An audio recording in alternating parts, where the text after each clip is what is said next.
So, how closely were you listening to Fox News at 9 o'clock? You heard a story that said that housing sales, new home sales, big plunge last month in new home sales. Now, I'm trying to sell an existing home that's just 2 years old. And I'll tell you what, it has not been a fun experience over the last several months.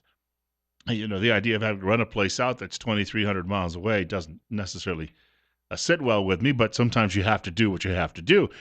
So there is a sign here that people perhaps don't have a lot of money available. I had a conversation with a friend last night who was telling me that he knew some people who were looking to renovate a restaurant, and they have several successful restaurants in the community where they already live. They went to the bank and said, we need $500,000 for the renovation, and the bank said, no way. Get out of here. Go away. 8 minutes after 9 o'clock, Bill Colley with you on Top Story on News Radio 1310. KLIX and newsradio1310.com. It's 45. So here we are, almost 7 years into the Obama economy, coming up on 7 years in just a few months. And how have we fared? Where are we in comparison to where we were when he came into office? Wall Street Journal has this today. Lead story. It was the lead on the website. Now, if you get the printed edition, you might see something else. But my guess is it probably led both. U.S. companies warn of slowing economy. Big firms to post first decline in both earnings and sales since the recession. Now, we keep hearing the recession ended, 5-6 years ago and things turned around. But unlike previous recessions, things haven't gotten better very fast. So for a great many Americans, it still feels exactly like it felt when things hit the skids way back in 2008. Quarterly profits, the writers say, and revenue at big American companies are poised to decline for the first time since the recession, as some industrial firms warn of a pullback in spending. Now, I've been telling you on this program for months that if you're among the businesses that actually ship things through those shipping containers they put on ships, big ships that they go overseas and the like, the rates for shipping have dropped dramatically in the last 6 months. That should be an indication that the rates dropped because there aren't as many people shipping goods. From railroads to manufacturers to energy producers, businesses say they are facing a protracted slowdown in production, sales, and employment that will spill into next year. Some say they are already experiencing a downturn.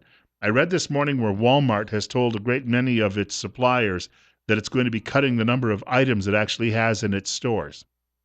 Now, that's a dramatic reversal for Walmart, which is building, or had been over the last several years, as part of its business model, building these mega stores. And I'm not a big Walmart shopper. I'd prefer the mom and pop. I'd like to help someone out locally. But there was always this notion that if you couldn't find it in all of the local mom and pop shops and the smaller stores, that Walmart would have it. Now Walmart is saying it's going to be cutting back simply because a lot of that inventory is sitting around on shelves and it's not moving. Profit and revenue, the writers say, are falling in tandem for the first time in 6 years.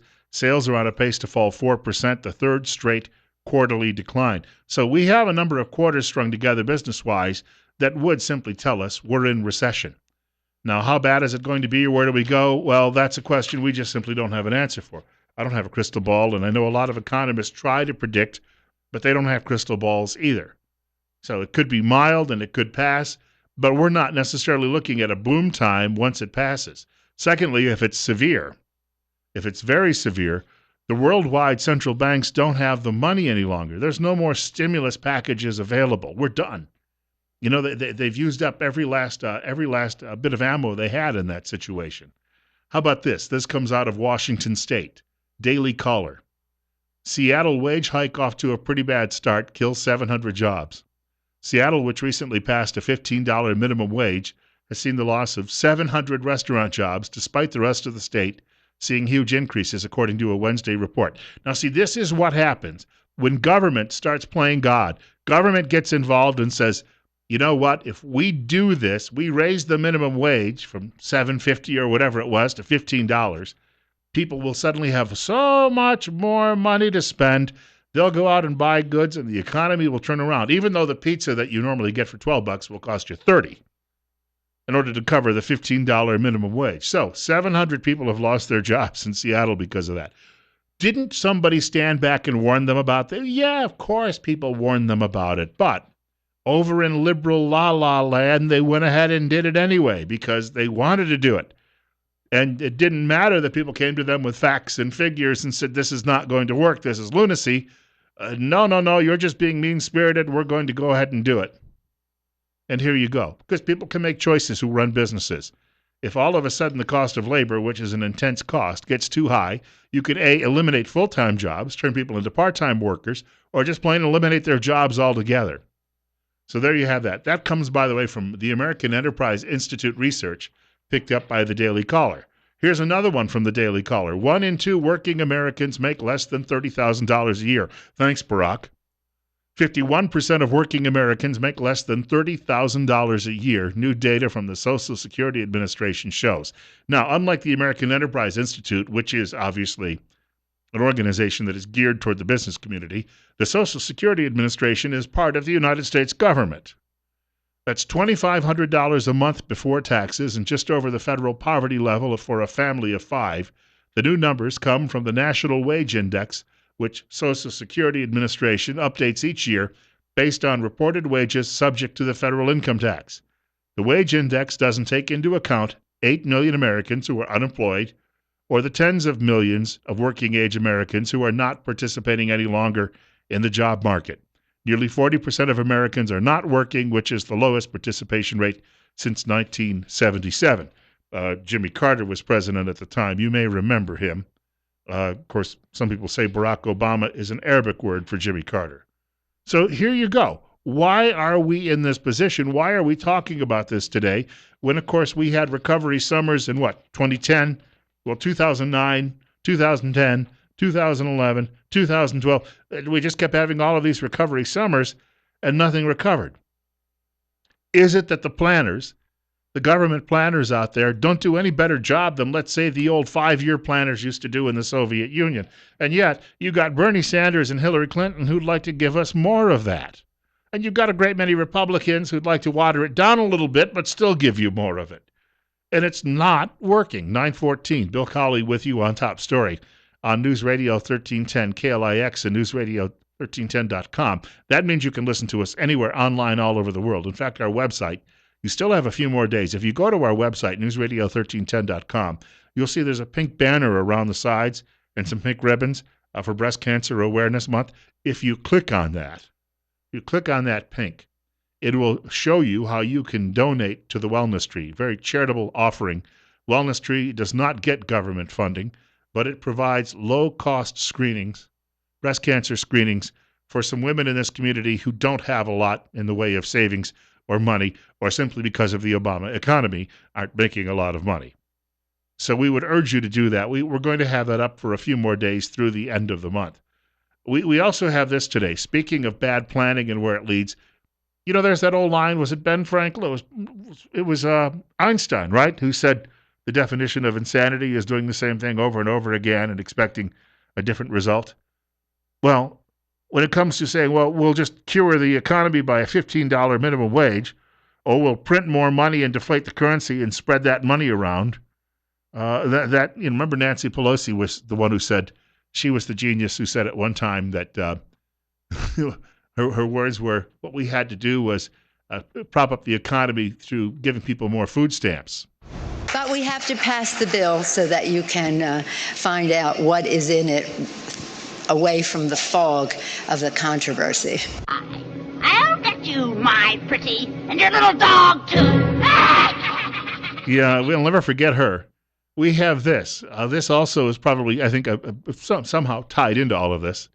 Democrats run America's 10 poorest cities. This comes from EagleRising.com. So, what do the top 10 cities with the highest poverty rate all have in common? Detroit, Michigan is number 1. It has not elected a Republican mayor since 1961. Buffalo, New York, number 2, has not elected a Republican mayor since 1954. Cincinnati, Ohio, number 3, has not elected a Republican mayor since 1984. Cleveland, Ohio, has not elected a Republican mayor since 1989. Miami, Florida, you would think is a really hopping city. No, it's the 5th poorest in the country, has never had a Republican mayor. St. Louis, Missouri is number 6. Last Republican mayor elected 1949. El Paso, Texas, number 7, has never had a Republican mayor. This gets worse and worse and worse, doesn't it? Milwaukee, Wisconsin is the 8th poorest city in the country. Not a Republican elected mayor since 1908. Philadelphia, Pennsylvania, ninth poorest city in the country. Last Republican mayor elected 1952. Newark, New Jersey, 10th worst city in America, and has not elected a Republican mayor since 1907. I'm just telling you, the Republicans today, a lot of them are just, as I said earlier, Democrat light. But the point of the matter is, you've got people who come along and they make promises and they say, I'm going to play Santa Claus. If you vote for me, we'll give you this and this and this. And then they say, it's free. Yeah, don't worry about it. It's free. Of course, nothing out there is free. If school was free, we wouldn't be paying the janitorial staff, the custodians. We wouldn't be paying people to mow lawns, to fix the mortar when it's got a problem. We wouldn't heat them or cool them. We wouldn't be able to pay the teaching staff, the people who worked in the cafeteria. We wouldn't be able to buy food to serve in the cafeteria if it was free, because you have to pay for all of those services. Someone, somehow, somewhere does have to pay for it. So all of these people out there go out and they vote for free. I got my new Obama phone. Remember the woman screaming about that back in 2012? Was it 2008 or 2012? Still, it shows you the nature of these people who they're collecting to go out and vote for them. And then when they run out of money, they turn around and beg their state governments for a bailout. Hey, we couldn't manage our affairs. We know some of the other taxpayers in other parts of the state did, so we want a bailout. And it's right and it's just, and you're a mean-spirited human being if you don't give me their money. So then the state caves in, and, you got Democrats winning some of these states, and then they do the same thing. They tell people, you can have everything you want. We'll rob from the rich and we'll give to the poor. I think of the old Dennis Moore sketch from Monty Python about a guy who kept robbing from the rich until the poor had all the money and the rich were standing around in nothing but their underpants and all of their furniture gone. That's how redistribution works. And then no one was able to produce anything any longer. And that was a comedy sketch, but it was reality too. 46. Bill Cawley with you at 8:19 or 9:19 on Top Story on News Radio 1310 KLIX and newsradio1310.com. Then the bankrupt states, they go to the other states and to the federal government and say, hey, it's not fair. Jimmy over there in Idaho managed his budget better. That's not nice. I'm out of money. I want Jimmy to take care of me, and Jimmy's taxpayers to take care of me too. There's no end to it. It's just that complete. When I hear people say, they look at politicians and they say, oh, that guy's an idiot. No, that guy didn't get there. Well, generally, there are a handful. No, they got there just simply because they're opportunists, short-term greedy thinkers who got there because they made all sorts of promises they knew they couldn't keep, and they figure someone else is going to clean up the mess. 20 after 9.